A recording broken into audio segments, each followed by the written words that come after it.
ஆண்டவராகிய இயேசுவின் வல்லமுள்ள நாமத்தினாலே உங்களை வாழ்த்துகின்றேன். திரும்பமாக ஒரு தடவை way of life Buffalo Tamil church மூலமாக இந்த தேவ செய்தியை உங்களுக்கு கொண்டு வருவதற்கு சந்தோஷப்படுகிறோம்.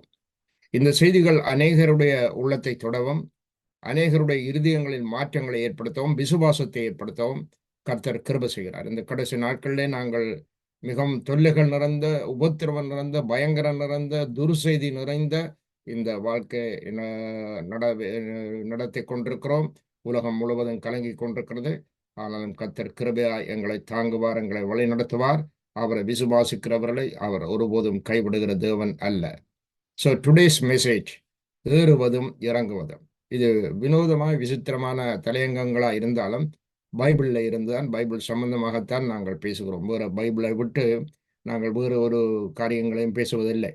ஆகையால் அசெண்டிங் அண்ட் டிசெண்டிங், இது பைபிளில் பல தடவை நீங்கள் பார்த்துருப்பீங்க. இந்த அசெண்டிங் அண்ட் டிசெண்டிங் இது பைபிளில் அடிக்கடி நடைபெறுற சம்பவங்கள். ஆகையால் அந்த சம்பவங்களை சிலவற்றை ஆராய்ந்து பார்ப்போம். பரலோகத்துக்கு ஏறுவதும் இறங்குவதும், அல்லது வானத்துக்கு ஏறுவதும் இறங்குவதும், பூமிக்கு இறங்குவதும் வானத்துக்கு ஏறுவதும், இதுதான் இந்த செய்தியினுடைய மூலப்பொருளாக இருக்கிறது. ஆகையால் இப்பொழுது அநேகர் நாங்கள் வானத்துக்கு போனோம், இந்த வானத்திலே நாங்கள் இன்னவற்றை எல்லாம் கண்டோம், இன்னென்னதெல்லாம் பரலோகத்தில் பார்த்தோம் என்றெல்லாம் சொல்லுகிறார்கள். ஆனால் வேத வசனம் என்ன சொல்லுகிறது என்பதை நாங்கள் பார்ப்போம்.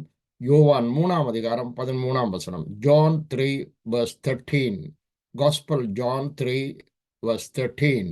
பரலோகத்தில் இருந்து இறங்கினவரும் பரலோகத்தில் இருக்கிறவருமான மனுஷ குமாரனே அல்லாமல் பரலோகத்துக்கு ஏறினவன் ஒருவனும் இல்லை. இன்னொரு தடவை வாசிங்க தயவுசெய்து. பரலோகத்தில் இருந்து இறங்கினவரும் பரலோகத்தில் இருக்கிறவருமான மனுஷ குமாரனே அல்லாமல் பரலோகத்துக்கு ஏறினவன் ஒருவனும் இல்லை. இந்த வசனத்தை கொஞ்சம் கவனமாக நீங்கள் எல்லாரும் கேட்க வேணும். இந்த வசனத்தை இங்கே தியானிக்க வேணும். And no man hath ascended up to heaven, but he that down from heaven, even the Son of Man which is in heaven.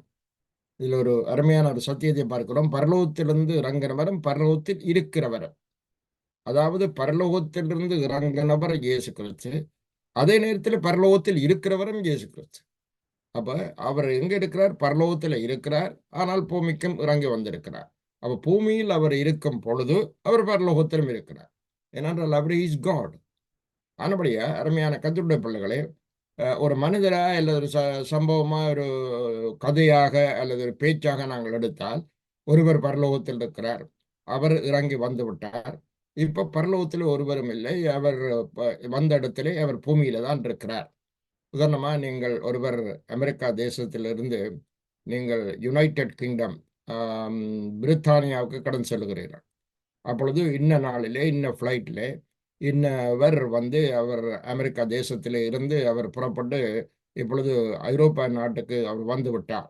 அப்போ ஐரோப்பிய நாட்டுக்கு வந்து விட்டால் அவர் அங்கே இல்லை, அமெரிக்காவில் இல்லை, அவர் ஐரோப்பாவில் தான் இப்போ இருக்கிறார். இனி திரும்பி போனால்தான் அமெரிக்காவுக்கு அவர் போய் சேருகிறார். ஆனால் இங்கே இயேசு கிறிஸ்து அப்படி இல்லை. பரலோகத்திலிருந்து இறங்குறவரும் அவர் தான், பரலோகத்தில் அதே நேரத்தில் அட் த சேம் டைம் ஹெவனில் இருக்கிறவரும் அவர் தான். ஸோ அவர் எங்கும் பறந்திருக்க இன்ஃபினிட் காட், ஒம்னி பிரசன்ட். அவர் வந்து ஒம்மனி ஸ்கிரேன்ஸ். அவர் வந்து அவர் வந்து இது ஆண்டவர். ஆனபடியில் இதை வைத்துக்கொண்டு நீங்கள் கவனத்தில் கவனம். அநேகர் சொல்றார்கள் இயேசு கடவுள் இல்லை, இயேசு தெய்வம் இல்லை, இயேசு ஒரு தீர்க்கதரிசி, இயேசு ஒரு தூதன் என்றெல்லாம் சொல்றார்கள். ஆனால் இயேசு ஆண்டவர், பரலோகத்திலிருந்து இறங்கி பூமிக்கு வந்தவரும் அவர்தான். அட் த சேம் டைம், அதே நேரம் புலோகத்தில் அவர் இருக்கிற நேரத்திலே பரலோகத்திலும் அவர் இருக்கிறார். இதை நாங்கள் மனதில் வைத்துக் கொள்ளணும். மறுபடியால் இப்போ பார்க்கிறோம், பரலோகத்திலிருந்து இறங்கினவர். So he descended from heaven. அதே நேரத்தில் அங்கே பரலோகத்தில் வேறு ஒரு தினம் ஏறவில்லை. ஒரு nobody has ascended to heaven except Jesus Christ. ஆகையால் இந்த ஒரு சத்தியத்திலிருந்து பார்க்கிறோம், இந்த ஏறுகிறது இறங்குகிறது என்கிற அந்த தலையங்கத்தின் கீழே இது ஒரு முக்கியமான ஒரு ரகசியமும் சத்தியமா இருக்கிறது. பரலோகத்திலிருந்து இறங்கினவரும் அவர்தான், அதே நேரத்தில் பரலோகத்தில் இருக்கிறவரும் அவர்தான். ஏனென்றால் அவர் ஆண்டவர், எங்கும் பறந்திருக்கும் ஒரு பரம்பொருள், அவர் ஒரு தெய்வம், ஆண்டவர். ஆனபடியால் இப்பொழுதும் அவர் எங்கும் இருக்கிறார். இப்பொழுது நாங்கள் இந்த பிரசங்கத்தை செய்து கொண்டிருக்கிற இதே வேளையிலே உலகம் முழுவதும் இப்பொழுது ஆராதனைகள் நடத்தி இருப்பார்கள். ஞாயிற்றுக்கிழமை பல இடங்களில் இப்பொழுது நடந்து கொண்டிருக்கும். எல்லா ஆலயங்களிலும் அவர் இருக்கிறார் என்று அவர் சொல்றார். 2 பேராவது 3 பேராவது என்னுடைய நாமத்தினால எங்கே கூடுகிறார்களோ அங்கே நான் இருக்கிறேன். ஸோ எங்கேயாலும் ஆண்டவருடைய நாமத்திலே கூடி வரும் பொழுது அவர் அங்கே தன்னுடைய பிரசன்னத்தை கொடுக்கிறார். அங்கே இருக்கிறார் அவர். ஸோ அவர் எங்கும் இருப்பார். அவருக்கு ஒரு லிமிட் ஒன்றும் கிடையாது. ஆனபடியால் அவர் எங்கும் பறந்திருக்கிற கர்த்தர் என்பதை நாங்கள் மறந்து விடக்கூடாது. இது இன்னொரு விஷயத்துல நாங்கள் பார்ப்போம். இன்னும் ஒரு காரியத்திலிருந்து பார்ப்போம். அவர் பரலோகத்தில் இருக்கிறார், அது என்னத்திலே பூமியிலும் இருக்கிறார் என்பதை இன்னொரு வசன ஆதாரத்திலே நாங்கள் பார்ப்போம். Genesis 19 verses 23 to 26. Book of Genesis chapter 19 verses 23 to 26. ஆதியாகமம் 19ஆம் அதிகாரம் 23லிருந்து 26 வரை வாசிப்போம். ஆதியாகமம் 19 23லிருந்து 26 வரை. லோத்து சோவாருக்குள் வரும்போது பூமியின் மேல் சூரியன் உதித்தது. அப்பொழுது கர்த்தர் சோதோமின் மேலும் கொமோராவின் மேலும் கர்த்தராலே வானத்திலிருந்து கந்தகத்தையும் அக்கினியையும் வர்ஷிக்க பண்ணி அந்த பட்டணங்களையும் அந்த சமபூமி அனைத்தையும் அந்த பட்டணங்கள் எல்லா குடிகளையும் பூமியின் பயிரையும் அழித்து போட்டார். அவன் மனைவியோ பின்னிட்டு பார்த்து உப்புத்தூண் ஆனான். பாருங்க, இந்த சோதோம் கொமோராவிலே கொடிய பாவங்கள் இருந்தது. அது சொல்ல முடியாத பாவங்கள். அந்த பாவம் பரலோகத்துக்கு எட்டியது. தேவனுடைய கோபாக்கினை வந்தது. தேவன் அந்த சோதோம் கொமோராவை அழிக்க திட்டமிட்டார். திட்டமிடும் பொழுது அங்கே நடந்த ஒரு சம்பவம். இந்த வசனத்தை கொஞ்சம் கவனமாக்களுங்கள். 24ஆம் வசனம். அப்பொழுது கர்த்தர், then the Lord rained upon Sodom and upon Gomorrah brimstone and fire from the Lord out of heaven. So who rained down the brimstone? The Lord. From whom? The Lord who is in heaven.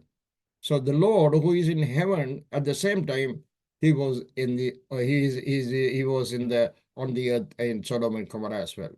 ஆகையால் இங்க பார்க்கிறோம், கர்த்தர் சோதோமின் மேலும் கொமராவின் மேலும் கர்த்தராலே. இந்த வசன தமிழை கொஞ்சம் கவனமாக பாருங்கள். கர்த்தர் சோதோமின் மேலும் கொமராவின் மேலும் கர்த்தராலே வானத்திலிருந்து கந்தகத்தையும் அக்கினியையும் வருஷிக்க பண்ணினார். அப்படியானால் பூலோகத்தில் இருக்கிற கர்த்தர் யார்? பரலோகத்தில் இருக்கிற கர்த்தர் யார்? அவர் பூமியில இருந்து கொண்டுதான் கர்த்தராலே வானத்திலிருந்து அவர் அக்னியை உண்டாக்கினார். கர்த்தர் தான் பூலோகத்தில் இருக்கிறார். அதே நேரத்தில் கர்த்தரால் தான் வானத்திலிருந்து கந்தகத்தையும் அக்னியும் வருஷிக்க பண்ணுகிறார். அப்படியானால் 2 கர்த்தரா? இல்லை, ஒரே கர்த்தர், ஒன் காட். ஆனால் இந்த பூமியில் இருக்கிற கர்த்தரும் பரலோகத்தில் கர்த்தரும் ஒரே ஒருவர். அப்பொழுது கர்த்தர் சோதோமின் மேலும் கொமோராவின் மேலும் கர்த்தராலே வானத்திலிருந்து கந்தகத்தையும் அக்னியும் வருஷிக்க பண்ணினார். அப்பொழுது ஆண்டவர் எங்கே இருந்து வருஷிக்க பண்ணார்? கர்த்தர் தான் வருஷிக்க பண்ணார். யாரால வருஷிக்க பண்ணது? கர்த்தரால தான் வருஷிக்க பண்ணது. ஸோ இது ஒரு சரியான ஒரு மிஸ்ட்ரி உள்ளதும் சரியான ஒரு தாற்பயம் உள்ளதும் தாக்கம் உள்ளதுமான வார்த்தைகளை வசனமாக இருக்கிறதை நீங்க மறந்து விடக்கூடாது. Then the Lord rained upon Sodom and Gomorrah, the Lord, brimstone and fire from the Lord from the Lord. So the Lord who was on the earth brought brimstone and rained brimstone and fire on the Sodom and Gomorrah from the Lord out of heaven. So அதே மாதிரி தான் நாங்கள் யோவான் 3:13 பார்த்தோம். பரலோகத்தில் இருக்கிறவர் பூலோகத்தில் இருக்கிறவர். இப்பொழுது பரலோகத்தில் இருக்கிற கர்த்தரும் பூலோகத்தில் இருக்கிற கர்த்தரும் இந்த அக்னியை வருஷிக்க பண்ணார்கள். அவர்கள் யார்? இந்த விஷயத்தை நாங்கள் எங்களுடைய மூளை அறிவினாலே அல்லது எங்களுடைய மனித அறிவினாலே ஆராயாமல் ஆவிக்குரிய அறிவினாலே ஆராய்ந்து பார்த்தால் இதுதான் கர்த்தர். ஆகிய வானத்துக்கு ஏறினவரும் அவர்தான், பூலோகத்தில் இருக்கிறவரும் அவர்தான், எங்கும் பறந்திருக்கிறவரும் அவர்தான். இவர்தான் கர்த்தர். ஆகையால் இவரை நாங்கள் விசுவாசிக்கிறோம். யார் அவர்? இயேசு கிறிஸ்து. இயேசு கிறிஸ்து பழைய ஏற்பாடு முழுவதிலும் அங்கு உலாவுகிறதை பார்க்கிறோம். இஸ்ரவேல் ஜனங்களை வழிநடத்தி சென்ற ஞானக்கண்மலை இயேசுதான் என்று 1 கொரிந்தியர் 10ஆம் அதிகாரம் சொல்லுகிறது. அவர்கள் கிறிஸ்துக்கு விரோதமாய் பாவம் செய்தார்கள் என்று இஸ்ரவேல் ஜனங்களை வனாந்தரத்திலே இயேசுவுக்கு விரோதமாக தான் பாவம் செய்தார்கள் என்று சொன்னார்கள். ஆனால் அங்கே வெளியரங்கமாக எல்லாவற்றையும் நடத்தி கொண்டு பிதாவாகிய தேவன், கிறிஸ்துவாகிய தேவன், பரிசுத்த ஆவியாகிய தேவன். ஆகையால் இதை நாங்கள் இந்த திருத்துவத்தை அறிந்து கொண்டால் மிகவும் நல்லமாக இருக்கும். ஆகையால் அருமையான கர்த்தருடைய பிள்ளைகளே, இதோ வானத்தில் இருக்கிறவர், பூமியில் இறங்குறவர். So ascending and descending. பூமிக்கு வந்தார், இறங்கினார், அதே நேரத்திலே வானத்திலும் இருக்கிறார். அவர்தான் நம்முடைய கர்த்தர். அருமையான கர்த்தருடைய பிள்ளைகளே, இன்னும் ஒரு ஆச்சரியமான காரியத்தை பார்க்கிறோம். ஆதியாகமம் 5ஆம் அதிகாரம் 24. Genesis chapter 5 verse 24. Genesis chapter 5 verse 24, please. Chapter 5. Yeah. ஏனோக்கு தேவனோடு சஞ்சரித்துக் கொண்டிருக்கையில் காணப்படாமல் போனான். தேவன் அவனை எடுத்துக்கொண்டார்.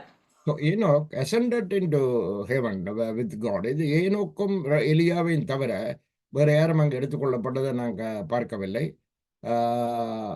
சரீரத்தோடு சரீரத்தோடு மறித்து அதே சரீரத்தோடு எழுந்தவர் கர்த்தரோடு வரலாம்.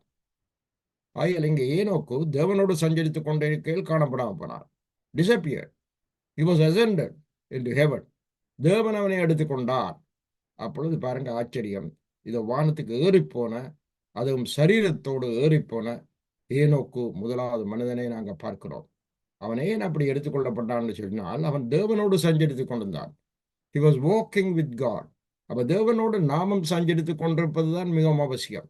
அப்ப தேவனோடு சஞ்சரிப்பது என்றால் என்ன? தினந்தோறும் நாங்கள் ஜெபத்திலே அவரை நோக்கி பார்க்க வேணும், அவரோட உறவு வைத்துக் கொள்ள வேணும், அவருடைய அன்பு வைத்துக் கொள்ள வேணும், அவருடைய வேதத்தில் பிரியமாயிருக்க வேணும். அண்ட் அதே நேரத்தில் அவருடைய வசனத்தை நாங்கள் வாசித்து ஜெபிச்சு ஒவ்வொரு நாளும் அவரோடு நாங்கள் நடக்க வேண்டும். காலையில் நாங்கள் ஜெபம் பண்ணுறோம், வேலை செய்கிற நேரத்தில் எங்களுடைய உள்ளத்தில் ஆண்டவரை குறித்த ஒரு பயம், ஒரு விருப்பம், ஒரு வாஞ்சை எங்களுடைய உள்ளம் எப்பொழுதும் ஆண்டவரை ஸ்தோத்திரித்துக் கொண்டிருக்கிறது. ஒரு நல்ல காரியம் நடந்தால் நாங்கள் பிரைஸ் தி லார்ட் என்று சொல்லுகிறோம். மற்றது சாப்பிடும் பொழுது ஆண்டவரே நன்றி, தேங்க்யூ லார்ட் என்று சொல்லி சொல்லுகிறோம். ஸோ எப்பொழுதும் எங்களுடைய உதடுகளிலே, உள்ளத்திலே, சரீரத்திலே எப்பொழுதும் எங்களோடு வாசம் பண்ற அவரோட நாங்கள் நாங்கள் அவரோடு நடந்து கொள்ளணும். ஒவ்வொரு நாளும் அவரோட நடக்க வேண்டும். ஒவ்வொரு நாளும் அவர் சிந்தனை, அவர் எண்ணம், அவர் நினைவிருக்க வேண்டும். Even though we live in this world, but we are not of this world. நாங்கள் இந்த உலகத்துக்குரியவர்கள் அல்ல, நாங்கள் உலகத்தில் வாழ்ந்தாலும் உலகத்துக்குரியவர்கள் அல்ல என்று சொல்லப்பட்டிருக்கிறது. அதே போலதான் அருமையான கர்த்தருடைய பிள்ளைகளே, நாங்கள் ஆண்டவரோடு சஞ்சரிக்க பழக வேண்டும், ஜெபம் பண்ண பழக வேணும், வேதத்தை வாசிக்க பழக வேணும், தியானிக்க பழக வேணும், ஆண்டவரோடு நெருங்கி இருக்க பழக வேணும், ஆண்டவரோடு சஞ்சரித்து கொண்டு போகணும். வாக் அல்லது அவரோட நாங்கள் அவரோட எப்பொழுதும் இருக்க வேணும். ஒரு செகண்ட் அது எங்களுடைய மைண்டில் எப்பொழுதும் அது இருக்க வேணும். அது முக்கியம். சண்டே மாத்திரமல்ல, அல்லது ஆராதனை நடக்கும் நேரம் மாத்திரமல்ல, மற்ற நேரங்களிலும் நாங்கள் ஆண்டவரோடு நடந்து கொண்டிருந்தால் நாங்களும் பரலோகத்துக்கு எடுத்துக்கொள்ளப்படுவோம். இது ஏனோக்கு பரலோகத்துக்கு எடுத்துக்கொள்ளப்பட்டது ஒரு ஆண்டவருடைய எடுத்துக்கொள்ளப்படுதலுக்கு ஒரு அடையாளமாக இருக்கிறதை நாங்கள் மறந்து விடக்கூடாது. ஆகையால் அருமையான கர்த்தருடைய பிள்ளைகளே, இவ்விதமாக நாமும் ஒரு நாளைக்கு எடுத்துக்கொள்ளப்படுவோம். இந்த மன்னவர் மேனியை விட்டு நாங்கள் விண்ணவர் மேனியை பெற்று நாங்கள் எப்பொழுதும் கர்த்தரோடு கூட இருப்போம் என்று சொல்லி சொல்லப்படுகிறது. அருமையான கர்த்தருடைய பிள்ளைகளை, இன்னும் ஒருவர் உயிரோடு எடுத்துக்கொள்ளப்பட்டதை பார்ப்போம். அவர் எலியா. உங்களுக்கு தெரியும், நீங்கள் எலியாவை பற்றி பார்ப்போம். 2 ராஜாக்கள் 2ஆம் அதிகாரம் 11ஆம் வசனம். 2 Kings chapter 2 verse 11. 2 Kings chapter 2 verse 11. அவர்கள் பேசிக்கொண்டு நடந்து போகையில், இதோ அக்கினி ரதமும் அக்கினி குதிரைகளும் அவர்கள் நடுவாக வந்து இருவரையும் பிரித்தது. எலியா சுழல் காட்டிலே பரலோகத்துக்கு ஏறிப்போனான். அடுத்த மனிதர். And it came to pass, they still went on and talked, who Elijah and Elisha. Behold, there appeared a chariot of fire and horses of fire, and parted them both asunder. அவர் 2 பேரும் ஒன்றாகத்தான் பேசிக்கொண்டிருந்தார்கள். ஆனால் ஒரு காற்று வந்தது, ஒரு அக்னிமயமான ரதம் வந்தது பரலோகத்திலிருந்து, டிசெண்டட், ஒரு சரியட், ஃபயர் சரியட். அது வந்து 2 பேரையும் பிரித்து விட்டது. இவர் 2 பேரும் பிரிந்தார்கள். Elijah went up by a whirlwind into heaven. அதாவது சுழல் காட்டிலே எலியா எடுத்துக்கொள்ளப்பட்டான். அருமையான கர்த்தருடைய பிள்ளைகளே, இது ஒரு ஆச்சரியமான காரியம், ஆனால் இது உண்மையான சத்தியம். ஆகையால் இவ்விதமாய் தேவன் வருகிறார், சீக்கிரமாக வரப்போகிறார். எங்கள் எல்லாரையும் அவர் எடுத்துக்கொள்ளுவார். எடுத்துக்கொள்ளப்படும் அந்த காரியங்களை பார்க்கும் பொழுது ஆச்சரியமா இருக்கும். அது மிகுந்த ஒரு விவரிக்க முடியாத ஒரு அனுபவமாக இருக்கும். அவ்விதமாய் தேவன் ஒரு சனப்பொழுது, ஒரு ஒரேமே பொழுதுல எத்தனையோ கோடி மைல்களுக்கு அங்கால பரலோகம் இருக்கோ அல்லது எங்க இருக்கோ நமக்கு தெரியாது. கர்த்தர் ஒருவரே அறிவார். பரலோகம் இருக்கிறது, ஆகியால் அது வானத்தில் இருக்கிறது. ஆகியால் அவர் அதை எடுத்துக்கொள்ளும் பொழுது ஒரு ஆச்சரியமான ஒரு எக்ஸ்பீரியன்ஸுக்குள்ள நாங்கள் போவோம். ஆகியால் அருமையான கர்த்தருடைய பிள்ளைகளே, இதோ எலியா சுழல் காட்டிலே பரலோகத்துக்கு ஏறி போனான். He ascended. He went into heaven. ஆயல் அருமையான கதிர் பிள்ளைகளே, என்ன ஆச்சரியம், என்ன வினோதமான தேவன் எங்கள் தேவன், எவ்வளவு மகிமையான தேவன். அவரோடு நடக்கிற அந்த spiritual life is better than the physical life. Even though we live in this world, we are living in physical body, and we are experiencing the physical things.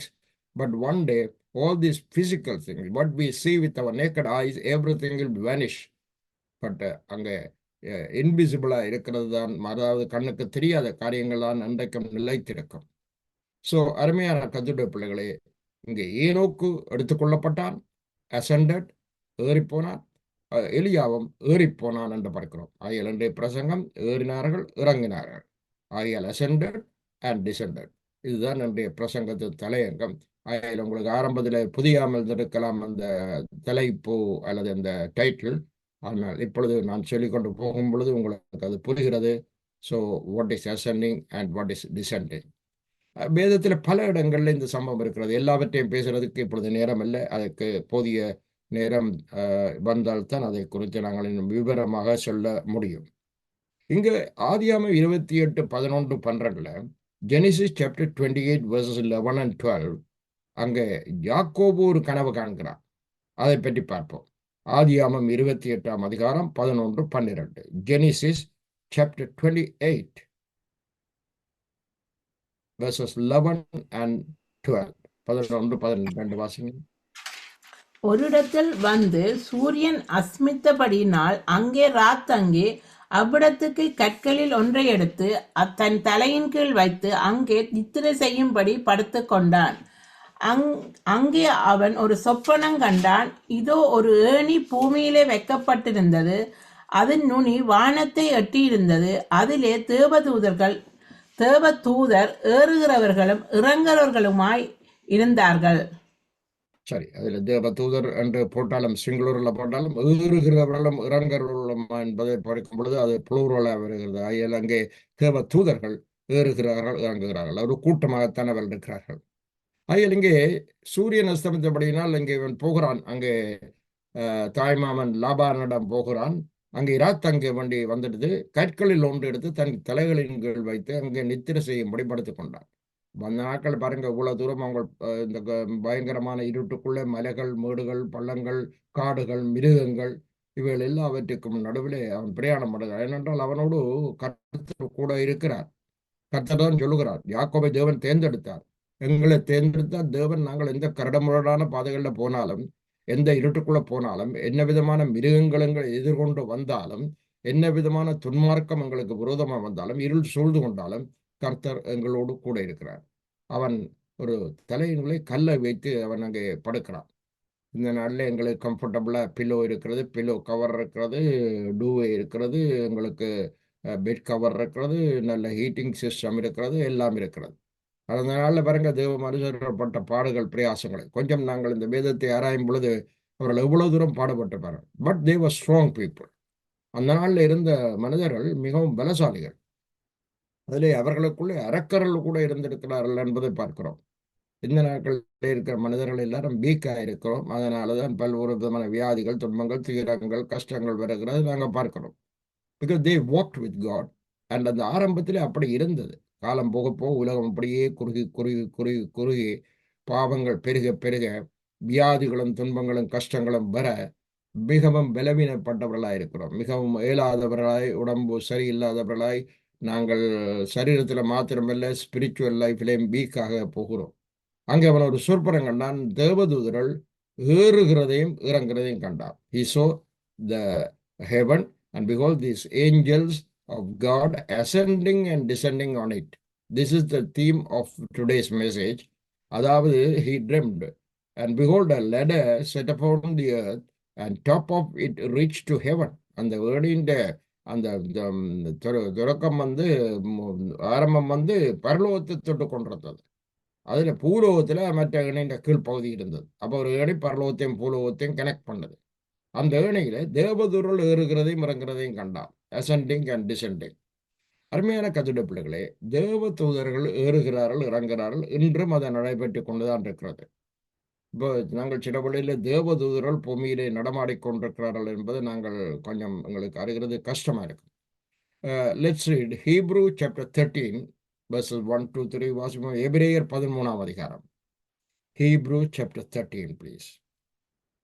Hebrew chapter 13.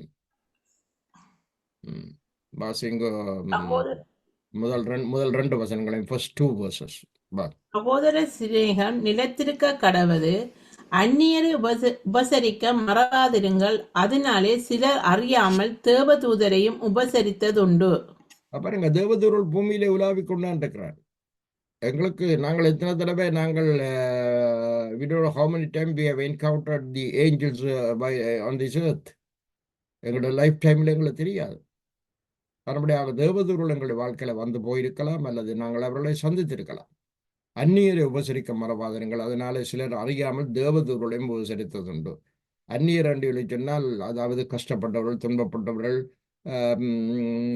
வறுமைப்பட்டவர்கள், உணவுக்கு வழி இல்லாத, இப்படிப்பட்ட கஷ்டப்பட்ட அவர்களை நீங்கள் உபசரியுங்கள். அறியாமல் நீங்கள் தேவதூதர்களையும் உபசரித்ததுண்டு. தேவதூதர்களும் அப்படி வரக்கூடும். ஸோ அருமையான கர்த்தருடைய பிள்ளைகளே, இதோ அப்பொழுது இதிலே இருந்து நாங்கள் பார்க்கக்கூடிய என்னென்றால், தேவதூதர்கள் பூமியிலே உலாவிக் கொண்டிருக்கிறார்கள். தேவதூதர்கள் இருக்கிறார்.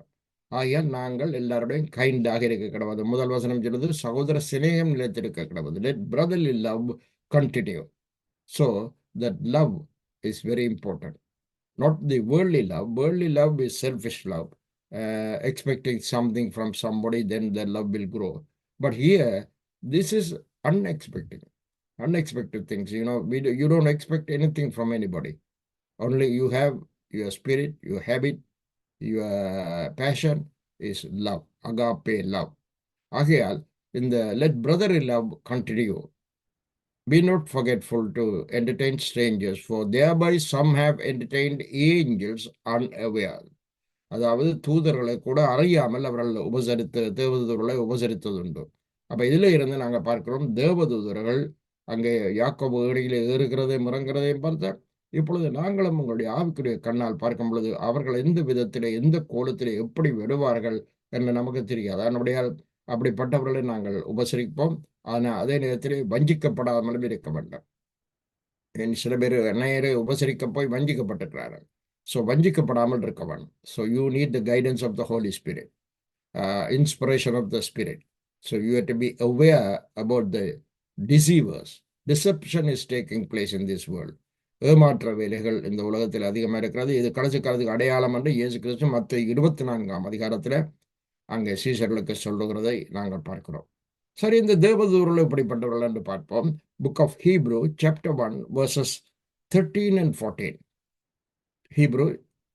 Hebrew chapter 1 verses 13 and 14. Same book but chapter 1. மேலும் நான் உம்முடைய சத்துருக்களை உமக்கு பாதபடி ஆக்கி போடும் வரைக்கும் நீர் என்னுடைய வலது பார்சத்தில் உட்காரும் என்று தூதர்களில் யாருக்காவது எப்போதாகிலும் அவர் சொன்னதுண்டோ? ரட்சிப்பை சுதந்தரிக்க போகிறவர்கள் நிமித்தமாக ஊழியம் செய்யும்படிக்கு அவர்கள் எல்லாரும் அனுப்பப்படும் பணிவிடை ஆவிகளாய் இருக்கிறார்கள் அல்லவா? ஸோ இந்த ஏஞ்சல்ஸை பற்றி பார்த்தால், ஏஞ்சல்ஸில் பலவிதமான கேட்டகரிஸ் இருக்கணும். பலவிதமான பொறுப்புள்ளவர்கள், பல்வேறு விதமான வேலைகளை செய்கிறவர்கள் ஏஞ்சல்ஸ் அங்கே இருக்கிறார்கள். ஆனால் பொதுவாக ஏஞ்சல்ஸ் இங்கே சொல்லும் பொழுது, ரட்சிப்பை சுதந்திரிக்க போகிறவர்கள் நிமித்தமாக, யார் ரட்சிக்கப்பட்டவர்கள் நாங்கள், அவர்களுக்கு ஊழியம் செய்யும்படிக்கு அவர்கள் எல்லாரும் அனுப்பப்படும் பணிவிடை ஆவிகளாய் இருக்கிறார்கள் அல்லவா? ஸோ ரட்சிப்பை கொண்டு வர்றதுக்கு இந்த பணிவிடை ஆவிகளாய், அதாவது மினிஸ்டரிங் ஏஞ்சல்ஸாய் அவர்கள் வருகிறார்கள். ரட்சிப்பை சுதந்திரிக்க பொருளின் நிமித்தமாக ஊழியம் செய்யும்படிக்கு, அதாவது ரட்சிப்பை சுதந்திரிப்பதற்கும் தேவதூதர்கள் அங்கே ஊழியம் செய்கிறார்கள். ஆனால் அதே நேரத்தில் ரட்சிப்பை சுதந்திரித்தவர்களுக்கும் அவர் பணிவிடை செய்கிறதுக்கு அவர்கள் ஆயத்தமாய் இருக்கிறார்கள். பல தடவை நீங்கள் ஏஞ்சல்ஸ் வந்து வாழ்க்கையில எவ்வளவு தூரம் எங்களுடைய வாழ்க்கையில தலையிட்டார்கள் என்று பல சாட்சிகளை பார்க்கிறோம். உதாரணமாக நீங்கள் பல புத்தகங்களை படியுங்கள். ஹெவன்லி மேன் என்ற புத்தகத்தை படியுங்கள். பில்கியூல் ஷேக் அதை படியுங்கள். எழுதின I dare to call abba father. மற்றது குஸ்தான் எஸ்தர் புஸ்தகத்தை படியுங்கள், பாகிஸ்தானில் இருக்கு. இதில் இப்படிப்பட்ட பலர், நித்யா எட்வர்ட்ஸ் ஸ்ரீலங்கன், இவர்கள் எல்லாரும் they were encountered by God, encountered by angels. ஆகையால் எத்தனை தடவை எங்களை ஆபத்து வந்த இடத்துல எங்களை காத்திருப்பார் தெரியுமோ? வாகனம் ஓடிக்கொண்டிருப்போம், சில வழியில் பக்கத்தில் அடிபட்டு போவோமோ என்ற நேரம் எங்களை அறியாமலே ஏதோ ஒரு சக்தி எங்களை காத்திருக்கிறது. பல தடவை எங்களுடைய வாழ்க்கையிலே அவர் என்கவுண்டர் எங்களை சந்தித்திருக்கிறார்கள். அவர்கள் எங்களை பணிவிட செய்கிறார்கள், அவர்கள் ஊழியம் செய்கிறார்கள். தேவனுடைய பிள்ளைகளுக்கு அவர்கள் இயேசுவுக்கு ஊழியம் செய்தார்கள். பூமியில் இருக்கும் பொழுது எங்களுக்கும் அவர் ஊழியம் செய்ய அனுப்பப்படும் பணிவிடை ஆவிகளாய் இருக்கிறார்கள். வாவ், எவ்வளவு பெரிய ஆசீர்வாதம், எவ்வளவு பெரிய ப்ரிவிலேஜ் எங்களுக்கு இருக்கிறது. How God is treating us as his beloved children, daughters and sons. இங்கே நாங்கள் பார்க்கிற அருமையான கதிர்பொழில் இயேசு கிறிஸ்து 40 நாள் வனாந்திரத்தில் பிசாசினால் சோதிக்கப்பட அனுமதிக்கப்பட்டது. ஆகையால் அவர் அனுமதிக்கப்படாமல் பிசாசு சோதிக்க முடியாது. பட் அவர் அனுமதிக்கப்பட்டார் சோதிக்கப்படுவதற்கு. என்றால் அவர் பிசாசை தோற்கடிக்கணும். அப்பொழுதுதான் நாங்களும் தோற்கடிப்பதற்கு அவர் வழிவகைகளை அவர் வகுத்து கொடுத்தார். அதனால இந்த இயேசு கிறிஸ்து 40 நாள் வனாந்திரத்திலே சோதிக்கப்பட்ட பின்பு அவர் மிகவும் பசியாயிருந்தார் என்று நாங்கள் பார்க்கிறோம். இதோ இந்த வேளையிலே நாங்கள் ஒரு வசனத்தை வாசிப்போம். Matthew chapter 4 verse 11. Matthew 4 verse 11. மத்தேயு 4ஆம் அதிகாரம் 11ஆம் வசனம். மத்தேயு 4:11. அப்பொழுது பிசாசானவன் அவரை விட்டு விலகி போனான். உடனே தேவதூர்கள் வந்து அவருக்கு பணிவிடை செய்தார்கள். பாருங்க, அந்த வனாந்திரத்தில் அவர் சோதிக்கப்பட்ட பின்பு என்ன நடக்கிறது என்றால், அப்பொழுது பிசாசானவன் அவரை விட்டு விலகி போனான். அவர்கிட்ட டைம் முடிஞ்சது. உடனே தேவதூர்கள் வந்து அவருக்கு பணிவிடை செய்தார்கள். So angels came and ministered unto Jesus Christ. இதே பேட்டர்ன்ல, இதே விதத்தில் தேவன் ரட்சிக்கப்பட்டு சுதந்திரிக்க போகிற பிள்ளைகளுக்கும் பணிவிடை செய்ய அவர்கள் ஆயத்தமாக இருக்கிறார்கள். நாங்கள் ஆண்டவரோடு நடந்தால், ஆண்டவரோடு உலாவினால், ஆண்டவருடைய பிரசன்னத்துக்குள் இருந்தால், இந்த ஏஞ்சல்ஸ் எங்களுக்கு கண்ணுக்கு தெரியாவிட்டாலும் எங்களுக்கு பல தடவை உதவி செய்திருக்கிறது. எங்களுடைய வாழ்க்கையில் நாங்கள் பார்த்துருக்கிறோம். பல ஆபத்து நேரத்தில், பல தேவைகள் இருந்த பொழுதெல்லாம் நாங்கள் பார்த்தோம். ஸோ அவர்கள் எங்களுக்கு உதவி செய்கிறதுக்கு அங்கே நாங்கள் பார்க்கிறோம். அதில் அவர்கள் எங்களுக்கு பணிவிடை செய்கிறது மாத்திரமல்ல, இதை சொல்றது மினிஸ்டரிங் ஏஞ்சல்ஸ், அதாவது பணிவிடை செய்கிற தூதர்கள். ஆனால் சங்கீதம் 91, 11, 12 வாசிப்போம். Psalm 91 verses 11 and 12. Psalm 91 verses 11 and 12. சங்கீதம் 91, 11, 12. உன் வழிகளெல்லாம் உன்னை காக்கும்படி உனக்காக தம்முடைய தூதர்களுக்கு கட்டளையிடுவார். உன் பாதம் கல்லில் இடராதபடிக்கு அவர்கள் உன்னை தங்கள் கைகளில் ஏந்தி கொண்டு போவார்கள். பாருங்க, இது எங்களை ஏந்தி கொண்டு போகிற, எங்களுக்கு காப்பாற்ற எங்களுடைய தூதர்கள். இவர்கள் வந்து கார்டியன் ஏஞ்சல்ஸ். உன் வழிகளெல்லாம் உன்னை காக்கும்படி உனக்காக தம்முடைய தூதர்களை கட்டளையிடுவார். அதாவது நாங்கள் எங்கே போனாலும், எதை செய்தாலும், என்ன வேலைகளை செய்தாலும், என்னென்ன காரியங்களுக்காக போனாலும் வந்தாலும் எங்களை காக்கிற தூதர்கள் இருக்கிறார்கள். எங்களுடைய பாதம் கல்லில் இடாதபடி என்று சொன்னால் கல்லிலே அல்ல, அதாவது பல இடங்களில் இடரல்கள் வரும், தடுமாறுவோம், எங்களுக்கு எது செய்கிறது என்று தெரியாமல் இருக்கலாம். ஆகிய நாங்கள் தடுமாறாமல் இருக்கும்படிக்கு எங்களை தங்கள் கைகளில் ஏந்தி கொண்டு போவார்கள். சத்துரு கிட்ட வராதபடி எங்களை ஏந்தி கொண்டு போவார்கள். So these are guardian angels. அங்கே பார்த்தா மினிஸ்டரிங் ஏஞ்சல்ஸ். அவர்களை வந்து என்ன செய்கிறார்கள்? ஊழியம் செய்கிறார்கள். இங்கே வந்து காக்கிற தேவர்கள். இவர்கள் எங்களை காக்கிறார்கள், எங்களுக்காக காட் பண்ணுகிறார்கள். அருமையான கர்த்தருடைய பிள்ளைகளை, இப்பொழுது நாங்கள் தானியேல் புஸ்தகத்திலிருந்து ஒரு காரியத்தை நாங்கள் படிப்போம். அதில் இந்த ஏஞ்சல்ஸ் என்ன மாதிரி உதவி செய்கிறார்கள் என்று பார்க்கிறோம். Book of Daniel chapter 10 verses 11 to 13 please. Book of Daniel chapter 10 verses 12 to 13. தானியேலின் புஸ்தகம் 10ஆம் அதிகாரம் 12, 13.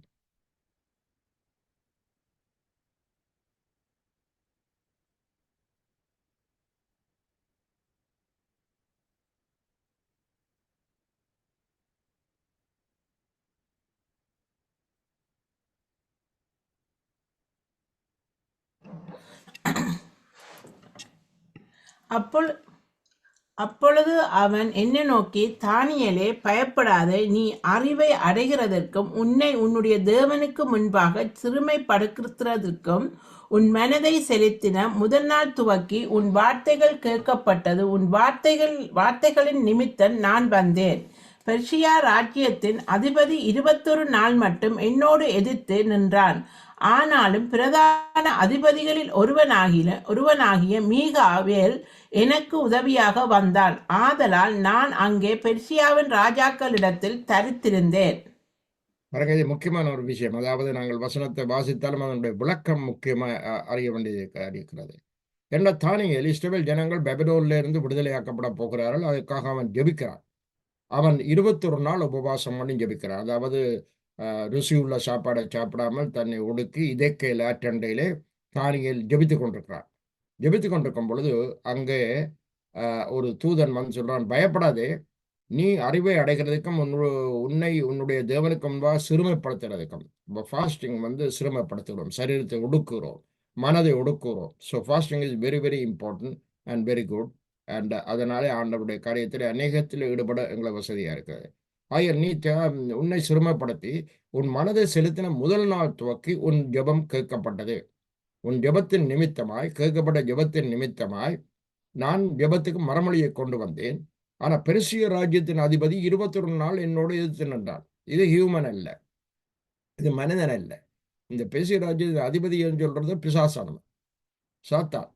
அவன் வானத்திலே அவன் தூதன் தானியேலுடைய யுகத்துக்கு மரபொழி கொண்டு வந்த தூதனை அவன் எதிர்த்து நின்றான்.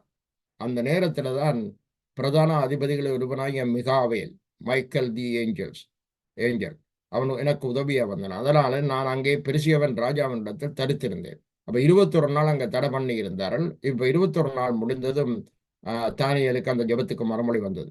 பாருங்க, நாங்க ஜெபிக்க தொடங்கினோடனே வானமண்டலத்தில் ஒரு பயம், ஒரு யுத்தம் நடக்குது. எங்களுடைய ஜெபத்துக்கு ஏறெடுக்கப்படாதபடி தடை பண்ற பிசாசுகள் அங்க. ஆனா அதே நேரத்துல எங்களுடைய ஜெபத்துக்கு மறுமொழி கொண்டு வர தூதர்கள் அங்கே இருக்கிறார். ஸோ எங்களோட பிரேயரை கொண்டு போகிறார்கள், பிரேயரை கொண்டு வர்றார்கள்.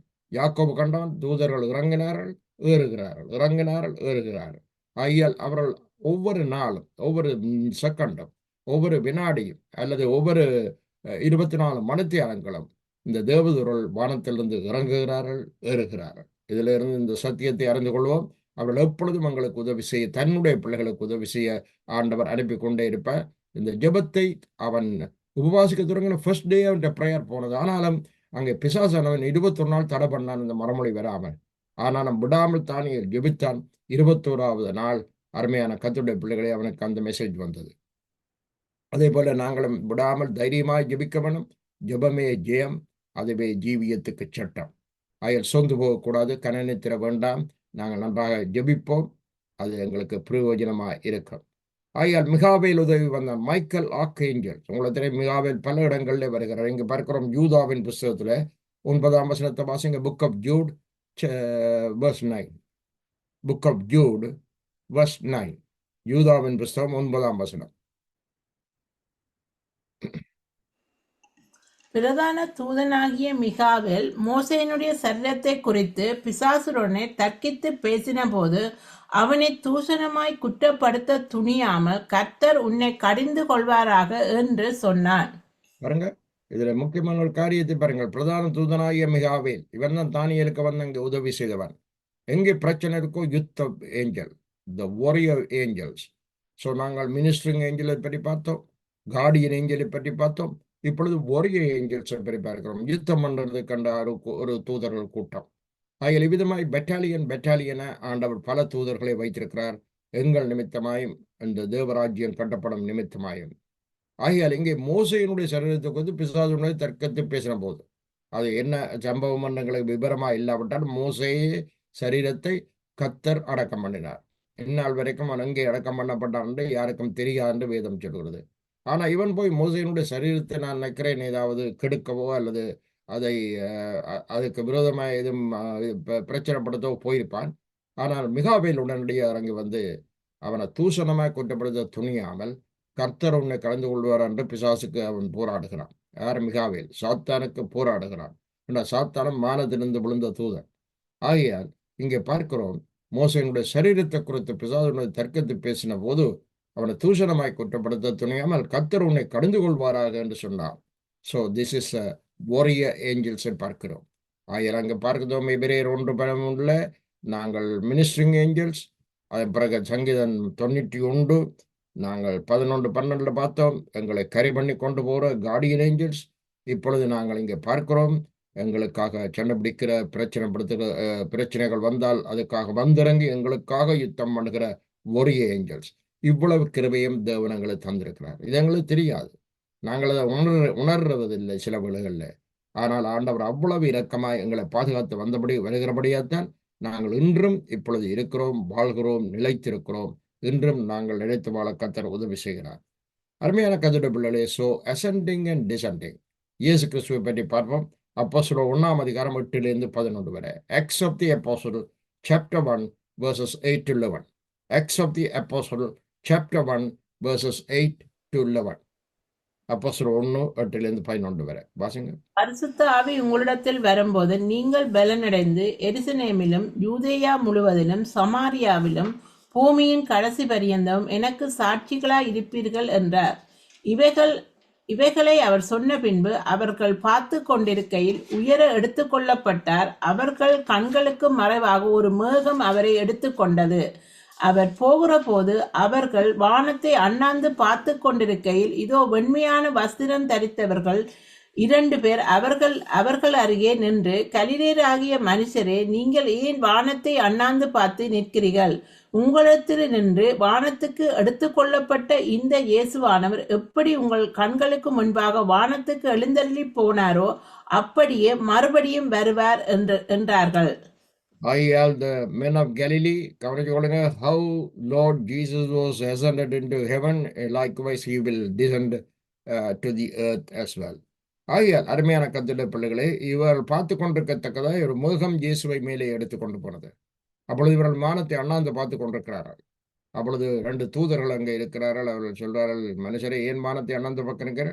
உங்களிடத்திலிருந்து வானத்துக்கு எடுத்துக்கொள்ளப்பட்ட ஏறின இந்த இயேசுவானவர் திரும்பவும் இறங்குவார் பூமிக்கு, எங்கள் எல்லாரையும் மீட்டுக்கொள்ள, எங்கள் எல்லாரையும் காப்பாற்ற.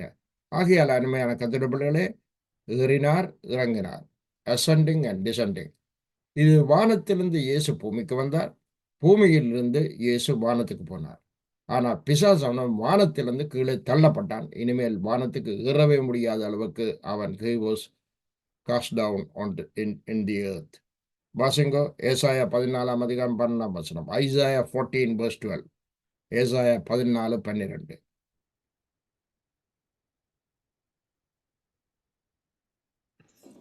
அதிகாலையின் மகனாகிய விடிவெள்ளியே, நீ வானத்திலிருந்து விழுந்தாயே, ஜாதிகளை ஈனப்படுத்தினவனே, நீ தரையிலே விழ விட்டாயே.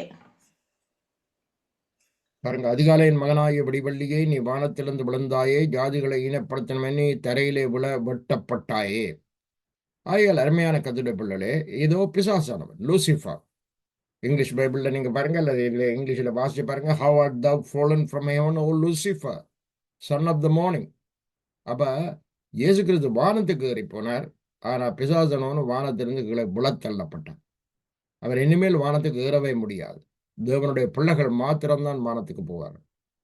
ஆகியால் அருமையான கர்த்தருடைய பிள்ளைகளை, இதிலிருந்து ஒரு ரகசியத்தை அறிகிறோம். ஆண்டவரோடு நாங்கள் அன்பாயிருந்து, ஆண்டவரோடு நாங்கள் வாழ்ந்து ஊழியம் செய்து ஆண்டவருக்காக இருக்கும் பொழுது நாங்கள் வானத்துக்கு ஏறி போவோம். ஆண்டவர் எங்களை அழைத்துச் செல்வார். ஏனோக்க போல, எலியாக போல பரிசுத்தவான்கள் எல்லாரும் வானத்துக்கு ஏறெடுக்கப்படுவார்கள். we will ascend into heaven. ஆனா இங்கு ஒருவன் மாத்திரம் பூமிக்கு தள்ளப்பட்டான். அவன் இனிமேல் எழுந்திருக்க முடியாது. அவன்தான் சாத்தான், உலகத்தை கெடுக்கிற பிசாசன். அவன் ஒரு பிரதான தூதனாய் தேவன் நல்ல ஒரு இடத்துல வைத்திருந்தார். அவன் மேட்டிமை வந்தது, பெருமை வந்தது. அதனாலே அவன் வானத்திலிருந்து கீழே விழ தள்ளப்பட்டான். பெருமை உள்ளவர்களுக்கு தேவன் எதிர்த்து நிற்கிறார், தாழ்மை உள்ளவர்களுக்கு தேவன் கிருபை அளிக்கிறார். ஆகையால் அருமையான கர்த்தருடைய பிள்ளைகளை, நாங்கள் தாழ்மையோடு கூட கிறிஸ்துவோடு கூட வாழவும், மற்றவர்களோடு தாழ்மையாய் அன்பாய் நடந்து கொள்ளவும், இந்த கொஞ்ச கால வாழ்க்கையில நாங்கள் ஆண்டவருக்கு கண்டு பிரியமாயிருக்கவும் ஆண்டவர் எங்களுக்கு கிருபை செய்ய வேண்டும் என்று சொல்லி நாங்கள் ஜெபிக்க வேண்டும். ஆண்டவர் சொன்னார், யோவான் 6:31-33 வரை வாசிங்க. John chapter 6 verses 31 to 33 please. John chapter 6 verses 31 to 33. John, book of John chapter 6 31 to 33.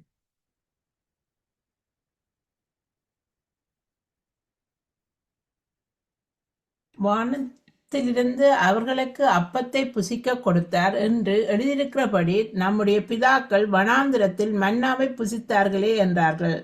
இயேசு அவர்களை நோக்கி, வானத்திலிருந்து வந்த அப்பத்தை மோசே உங்களுக்கு கொடுக்கவில்லை, என் பிதாவோ வானத்திலிருந்து வந்த மெய்யான அப்பத்தை உங்களுக்கு கொடுக்கிறார் என்று மெய்யாகவே மெய்யாகவே உங்களுக்கு சொல்லுகிறேன். வானத்தில் இருந்திறங்கி உலகத்துக்கு ஜீவனை கொடுக்கிற அப்பமே தேவன் அருளிய அப்பம் என்றார். தன்னை குறித்து அவர் சொல்லுகிறார். அதாவது வானத்திலிருந்து உலகத்துக்கு இறங்கி தேவன் கொடுத்த அப்பம், அதுதான் மெய்யான அப்பம். அந்த அப்பம் இயேசு கிறிஸ்து. அதனால நாங்கள் பார்க்கிறோம், அவருடைய அப்பத்தை புசித்து அவருடைய ரத்தத்தில் பானம் பண்ணாதவனை நித்திய ஜீவன் இல்லை என்று. அதாவது இதுக்காகத்தான் நாங்கள் ஹோலி கொமினியன் எடுக்கிறோம், திருவிருந்தில் பங்கெடுக்கிறோம். திருவிருந்தில் அவருடைய அப்பமாகிய சரீரமும் அந்த திராட்சை ரசத்தை போடும் பொழுது அவருடைய ரத்தமாகிய அவருடைய சரீரத்தை சிந்தப்பட்ட ரத்தம், எங்களை மீட்ட ரத்தம், நீதிமான்கள் ஆக்கிய ரத்தம், இவைகளை அருமையான கர்த்தருடைய பிள்ளைகளை உதாரணமாக நாங்கள் பார்க்கிறோம். இதெல்லாம் ஸ்பிரிச்சுவல் மீனிங், ஆவிக்குரிய அர்த்தம் கொண்டதாக இருக்கிறது. ஆகையால் மோசையின் காலத்திலே வானத்திலிருந்து பிதா அப்பத்தை கொடுத்தார், அது மன்னா என்று பெயர். ஆனால் அதை புசித்தவர்கள் மரித்து போனார்கள். ஆனால் இந்த வானத்திலிருந்து இந்த இயேசு கிறிஸ்துவாகிய மெய்யான அப்பத்தை புசிக்கிறவர்கள் என்றென்றைக்கு மரிப்பதில்லை, அவர்கள் என்றென்றைக்கு நிலைத்திருப்பார்கள். ஆகையால் அருமையான கருத்துடைய பிள்ளைகளே, இதோ அசெண்டிங் அண்ட் டிசெண்டிங், ஏறுகிறதும் இறங்குகிறதும், இதை குறித்து ஏராளமான காரியங்களை படிப்பிக்கலாம். But because of the time limit we have to stop. Let's pray. நாங்கள் ஜெபம் பண்ணுவோமாக. அருமையான கர்த்தருடைய பிள்ளைகளே, உங்களுக்கு துன்பங்கள், துயரங்கள், கஷ்டங்கள் இருந்தால், உங்களுடைய வியாதிகள் இருந்தால், தயவு செய்து வலது கையை உங்களுடைய நெஞ்சிலே வையுங்கள். அல்லது வேறு யாருக்காக நீங்கள் ஜெபிக்கப்படும் என்று சொன்னால் அவர்களை நினைத்து நீங்கள் உங்களுடைய வலது கையை இங்கே நெஞ்சிலே வையுங்கள். நாங்கள் இப்பொழுது ஜெபிப்போம், கர்த்தரை நோக்கி விசுவாசிப்போம். கர்த்தர் அற்புதம் செய்வார் என்று நாங்கள் தைரியமாய் இருப்போம். சர்வ வல்லமுள்ள கர்த்தாவே, இந்த வார்த்தைகளை கேட்ட ஒவ்வொருத்தருடைய உள்ளத்திலும் உடைய வல்லமை கிரிய செய்வதாக. ஏறுகிறதும் இறங்குகிறதும், அசெண்டிங் அண்ட் டிசெண்டிங் என்ற இந்த செய்தி உள்ளங்களை தொடுவதாக. ஆண்டவரே, பூலோகத்தில் இருக்கிற நாங்கள் இங்கே இருந்து விடாதபடி வானத்துக்கு ஏறி போகும்படியாய் இயேசு கிறிஸ்துவாய் உம்மோடு நாங்கள் நடக்க எங்களுக்கு கிருபதாரம், ஜெபிக்க கிருபதாரம், வேதத்தில் பிரியமறிக்க கிருபதாரம். கனநித்திரையின் ஆவி அகற்றி போடும் ஆண்டவரே, சோர்வுகளை அகற்றி போடும், தாறுமாறுகளின் ஆவிகளை அகற்றி போடும் ஆண்டவரே. நீர் மனதுருகி சமாதானத்தை திரவணம் அடி ஜெபிக்கிறோம். Way of life Buffalo Tamil சர்ச்சை ஆசீர்வதிங்கள். அவர்கள் செய்கிற செய்தி பலருக்கு பிரயோஜனமாக இருக்கட்டும். அவர்கள் விதைக்கிற விதைகள் அறுவடையாக வரட்டும். ஆண்டவராய் இயேசுவை நோய்வாய்ப்பட்ட ஒவ்வொருவரையும் பொழுது தொட்டருள்வீராக. ஆபத்தாக இருக்கிறவர்கள், ஆஸ்பத்திரியில் இருக்கிறவர்கள், ஆண்டவரே இதோ மிகுந்த கிரிட்டிக்கல் கண்டிஷனில் இருக்கிறவர்கள் ஒவ்வொருவரையும் இயேசையா நீங்கள் தொட்டருங்கள். இயேசுவின் நாமத்தில் அவர்கள் எழுந்திருக்க வேண்டும். அவர்கள் விடுதலையாக்கப்பட வேண்டும். அவர்களை கெடுக்க நிற்கிற பிசாசுகள் ஓடிப்போக வேண்டும். கிறிஸ்துவின் நாமத்தில் நாங்கள் ஜெபிக்கிறோம். கிறிஸ்துவின் ரத்தத்தினாலும் கிறிஸ்துவின் நாமத்தினாலும் அப்படிப்பட்ட வியாதிக்கில் இருக்கிறவர்கள் ஆண்டவரை மிகவும் துயரமான நிலையிலே, மிகவும் ஆபத்தான நிலையில் இருக்கிற ஒவ்வொருத்தரையும் நீர் விடுதலையாக்க ஆண்டவரே. உம்முடைய பணிபடையின் ஆவிகளை அனுப்பும், உம்முடைய காவல் ஆவிகளை அனுப்பும் ஆண்டவரே. உமக்கு ஊழியம் செய்த பணிபடையின் ஆவிகளும் காவல் ஆவிகளும் மிகாவேல் தூதன் வந்து இந்த பிசாசோடு யுத்தம் பண்ணட்டும், விடுதலையாக்கும் இந்த நோயாளிகளை. ஆண்டவரே, மரணப்படுக்கையில் இருக்கிற ஒவ்வொருவரையும் தூக்கிவிடும். குடும்பங்களுக்கு சமாதானத்தை மாறுதலையும் கூடும். ஆசீர்வதியும் ஆண்டவரே. ஒவ்வொருவரையும் தொற்றருள்வீராக. ஒவ்வொருவருடைய வாழ்க்கையிலும் ஆண்டவரை கிருபை உண்டாவதாக. சகல கனம் மகிமை துதி உங்களுக்கு தருகிறோம். இயேசுவின் நாமத்திலே ஆசீர்வதிக்கவே ஆசீர்வதித்து ஜெபிக்கிறோம் எங்கள் நல்ல பிதாவே. ஆமென். கர்த்தர் உங்கள் யாவரையும் ஆசீர்வதிப்பாராக. இந்த செய்தி உங்களை தொற்றிருக்கும் என்று விசுவாசிக்கிறோம். மீண்டும் ஒரு செய்தியோடு வருகிற ஞாயிற்றுக்கிழமை நாங்கள் சந்திப்போம். கர்த்தர் உங்களோடு கூட இருப்பார். Take care. Bye-bye.